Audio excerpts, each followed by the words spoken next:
शेतकऱ्यांना शेतीची सविस्तर माहिती देण्यासाठी महाविस्तार ॲपची निर्मिती करण्यात आली आहे। त्याच जास्तीत जास्त फायदा आता घ्यावा असं मुख्यमंत्री देवेंद्र फडणवीस यांनी सांगितलं। बोगस बियाणांपासून फसवणूक टाळण्यासाठी शेतकऱ्यांनी केंद्र सरकारच्या साथी पोर्टलची मदत घ्यावी असं आवाहन मुख्यमंत्री देवेंद्र फडणवीस यांनी केलंय। खतांच्या लिंकिंग बाबतीत कडक निर्णय घेतला जाणार आहे। प्रत्येक खत विक्री दुकानासमोर त्याचा बोर्ड लावला जाणार आहे। खतं वगैरे या मोठ्या गोष्टी अनुदानावर दिल्या जातात, त्यामुळे आता कंपन्यांनी लिंकिंग केल्यास त्यांच्यावर कारवाई केली जाणार आहे। तर शेतकऱ्यांकडे सिबिल स्कोअर मागणाऱ्यांवर आता कारवाई केली जाईल असा इशाराही देवेंद्र फडणवीस यांनी दिलाय। महाविस्तार ॲपवर शेतीच्या संदर्भातली सगळी माहिती उपलब्ध आहे। AI पॉवर्ड ॲप आहे। मग कोणालाही शेतीतला कुठलाही प्रश्न आला, कुठली लागवड करायची आहे त्याची काय पद्धती आहे, कुठली कीड व्यवस्थापन करायचं आहे त्याची काय पद्धती आहे, काय वापरलं पाहिजे, कुठल्या स्टेजवर काय वापरलं पाहिजे, अशी सगळी माहिती त्याच्यामध्ये आहे। त्याचे व्हिडिओज देखील आहे आणि त्याच्यासोबत एक चॅटबॉट देखील आहे जो मराठीमध्ये उपलब्ध आहे। त्याच्यावर कुठलाही प्रश्न हा शेतकऱ्यांनी विचारला तर त्याला योग्य उत्तर त्याच्यावर मिळेल आणि त्या उत्तराचा सोर्स काय हे देखील त्या ठिकाणी मिळेल।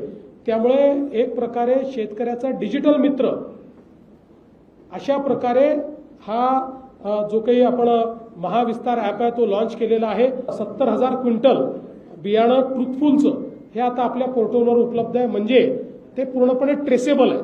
त्यामुळे त्याच्यामध्ये बोगसगिरी केली तर कोणामुळे झाली आहे हे आपल्याला लक्षात येऊ शकते। पुढच्या वर्षीपासून 100% बियाणं ट्रुथफुलचंही हे आपल्या साथी पोर्टलवर असेल।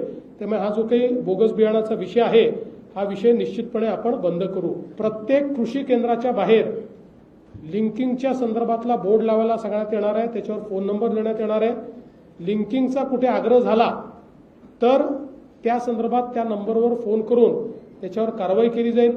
म्हणूनच बँकर्सला शिंदेसाहेब आणि मी काल परवा SLBCला होतो त्यावेळेस आम्ही अतिशय क्लिअरली सांगितलं की तुम्ही दरवेळेस नुसतं आदेश काढता पण अंमलबजावणी होताना दिसत नाही। त्यामुळे जो अंमलबजावणी करणार नाही त्याच्यावर कारवाई करण्याची हमी तुम्ही घ्या। तर SLBCने हा निर्णय केलेला आहे की ज्या ठिकाणी एकतर SLBCचे सगळे मेंबर्स सगळ्या बँकांची बैठक घेणार आहेत, सर्व ब्रँचेसची, की कोणी सिबिल मागायचं नाही आणि तरीही कोणी सिबिल मागितलं तर त्याच्यावर कारवाई करायचं त्यांनी आश्वासन दिलं। हे सरकार शेतकऱ्यांच्या जीवावर उठलं आहे, हे आम्ही अजिबात खपवून घेणार नाही असं काँग्रेस प्रदेशाध्यक्ष हर्षवर्धन सपकाळ यांनी म्हटलं आहे। हर्षवर्धन सपकाळ यांनी सरकारवर टीका केली आहे। नुकसान झालेल्या शेतकऱ्यांना हेक्टरी 50 रुपये आर्थिक मदत करण्याची त्यांनी मागणी केली आहे। अवकाळी आणि मान्सूनपूर्व पावसाने शेतकऱ्यांचं नुकसान झाल्याने काँग्रेस प्रदेशाध्यक्ष हर्षवर्धन सपकाळ यांनी राज्य सरकारवर सडकून टीका केली आहे।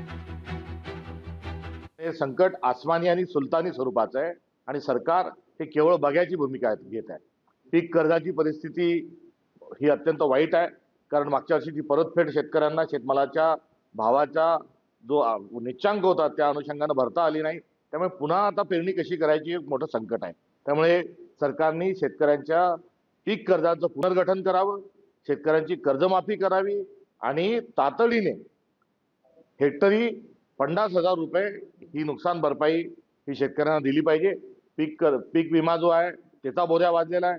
मागच्या वर्षी पीक विम्याचे पैसे भेटले नाही, आता पीक विम्याचं प्रारूप बदललेलं आहे। त्यामुळे हे सरकार शेतकऱ्यांच्या जीवावर उठलेलं आहे, हे आम्ही अजिबात खपवून घेणार नाही। लोकशाही मराठी ऐका, पहा, जागरूक रहा।